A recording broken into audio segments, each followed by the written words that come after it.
Hey everybody, and welcome to Period 3.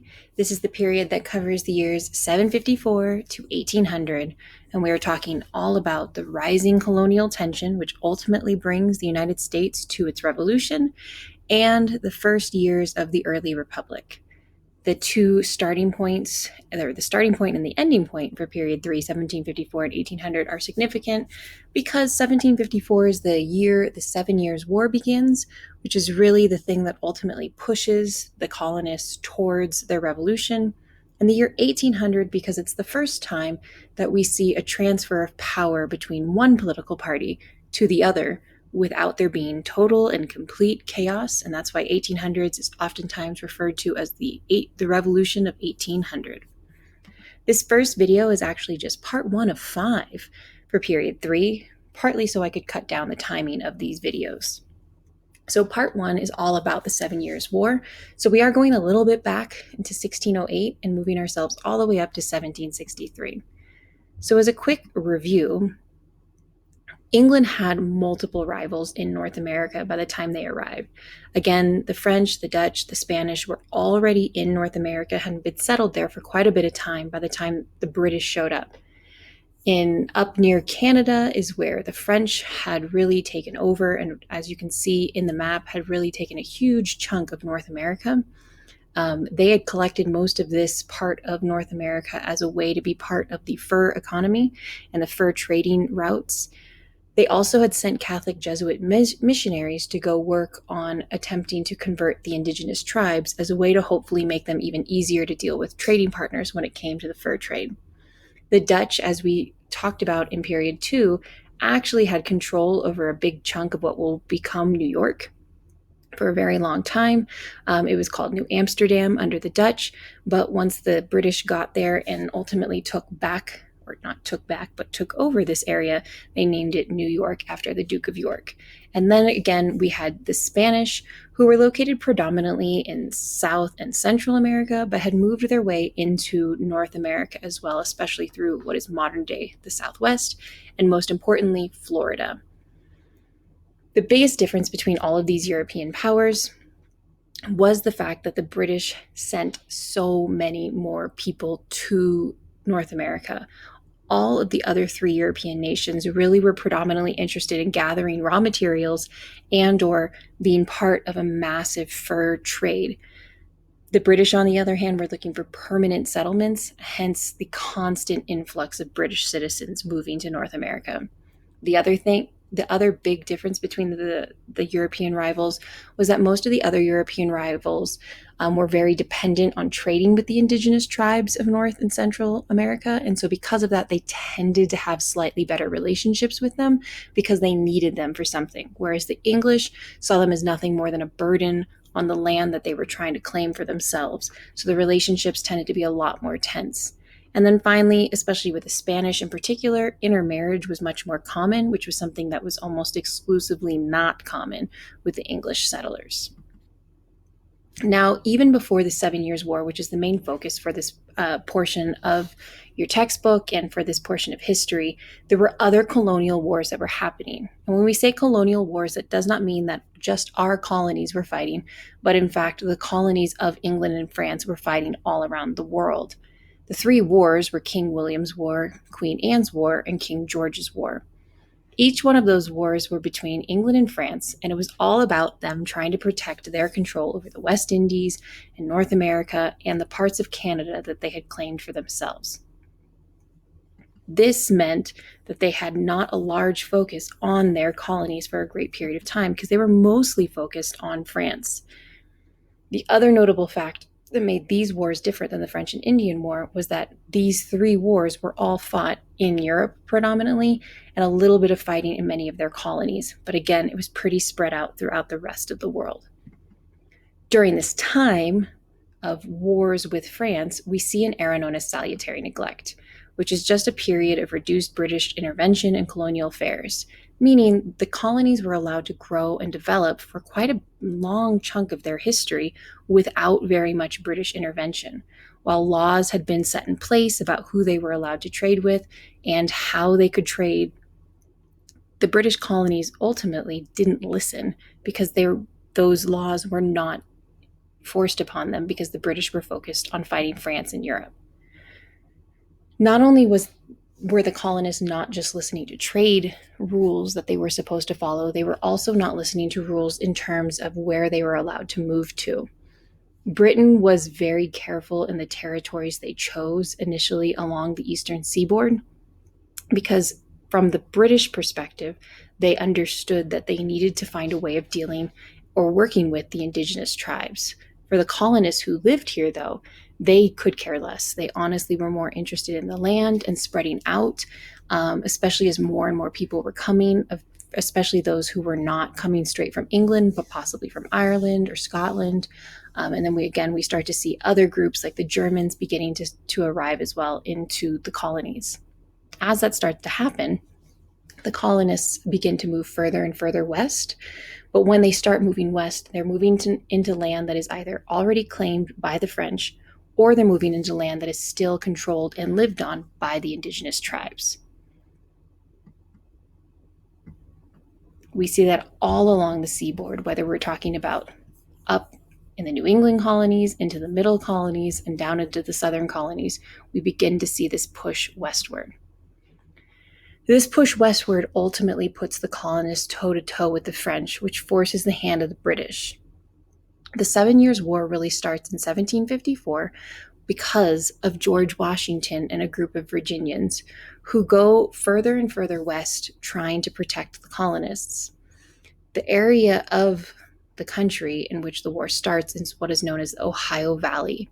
This valley was very rich in terms of the nutrients of its soil and very easy access to all of the major waterways that allowed people to travel both north and south in North America.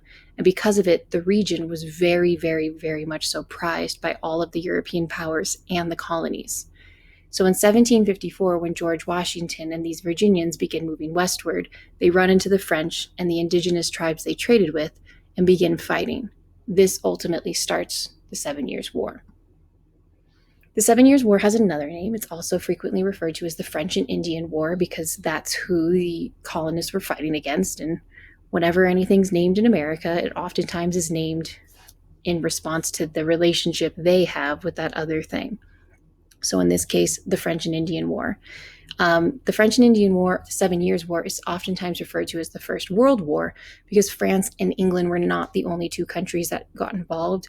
Spain, Russia, and many other European powers actually began fighting against each other as well as an attempt to reclaim territories that might have been encroached upon. The war, though, ultimately lasted for 7 years, from 1754 to 1763, and had a very dramatic relationship between the colonies and England.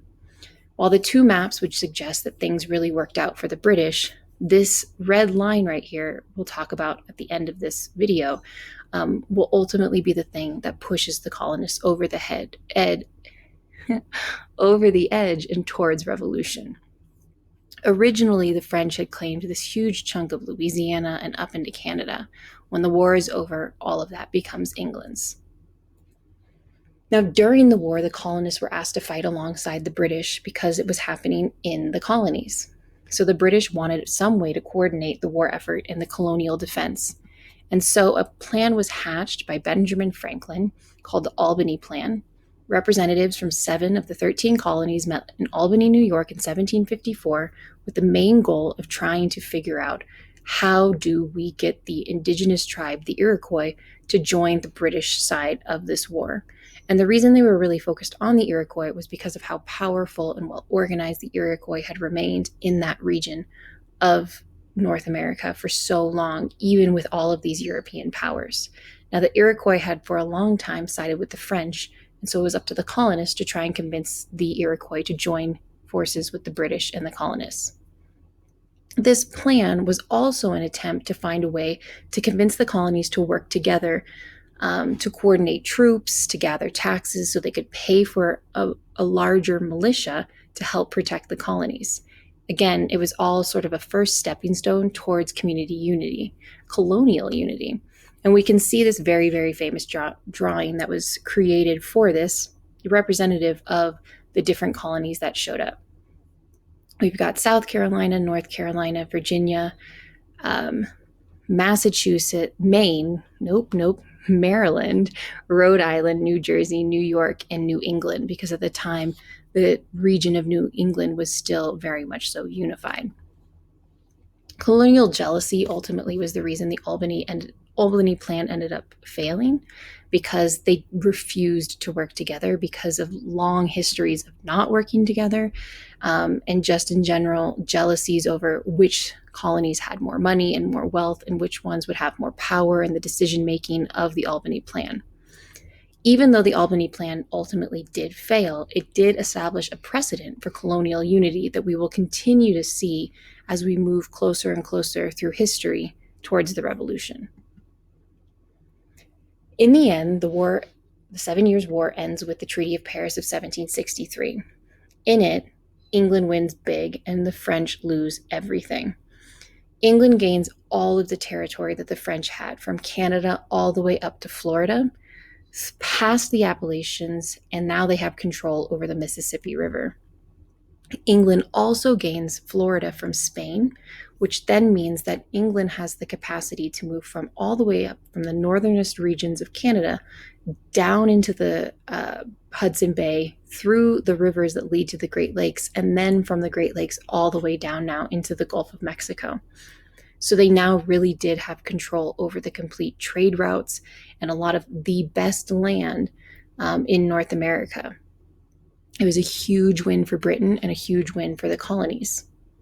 But the big thing to remember is that before the French and Indian War, there was this era of salutary neglect, which is now going to come to an end.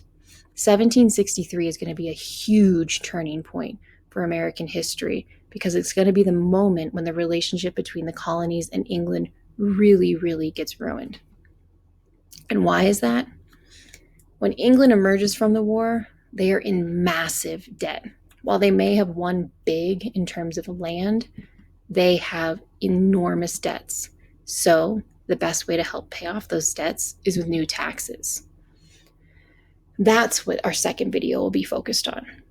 Before we can even get to the new taxes, we have to get the last thing that happens after the French and Indian War. And it ultimately happens because the colonies begin encroaching immediately onto the land already controlled by the indigenous tribes.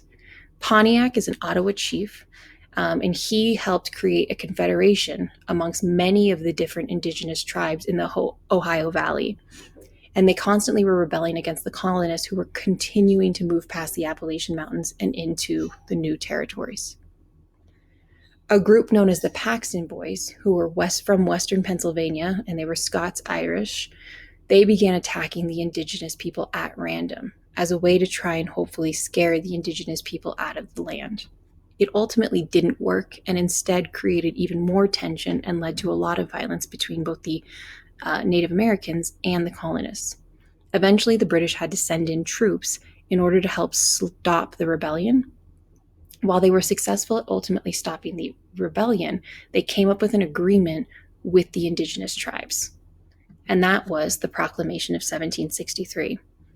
What the Proclamation of 1763 said was that the colonists were not allowed to move west past the Appalachian Mountains, this red line on the map. What did that mean for the colonists? It meant that all of that new land that England had just won from a war that they fought in now could not be touched by the colonists themselves, at least not without written permission from Britain. The colonists nonetheless continued to move west. The viewpoints on both sides to pay attention to: the British were very disappointed in the colonial militaries during the war. They ultimately felt like they were weak and disorganized and untrained, and they were really, really disappointed that they couldn't have done more during the war to help the British. The British were also upset that the colonists seemed really incapable of taking care of themselves and being able to defend themselves on the frontier. They probably would have been more willing to allow the colonists to continue to move westward if the colonists had been more organized in the way in which they did it, and actually could have taken care of themselves without more military troops from Britain having to come in. The other thing is the British felt like the war happened in North America, and therefore it really benefited the colonists, so they should be happy and hopefully then be more willing to pay taxes to help take care of the debts of the war. And because of that, they began to take more control back over the colonies, which obviously then, as we see over here, is going to ultimately piss off many of the colonists. The colonists, on the other hand, felt like they had helped for so long in all of those wars, whether by going back to Britain and fighting in them or fighting in many of the other British colonies for the British during all of the previous wars leading up to the 7 Years' War. They also felt that one of the benefits of fighting and winning the war meant that they should be allowed to some of that new frontier land that was now opened up. And when it came to the new taxes that were going to start being put in place, most colonists felt like their rights were being violated because they were English citizens and they didn't seem to feel like they had a vote over those taxes. And that's it for part 1.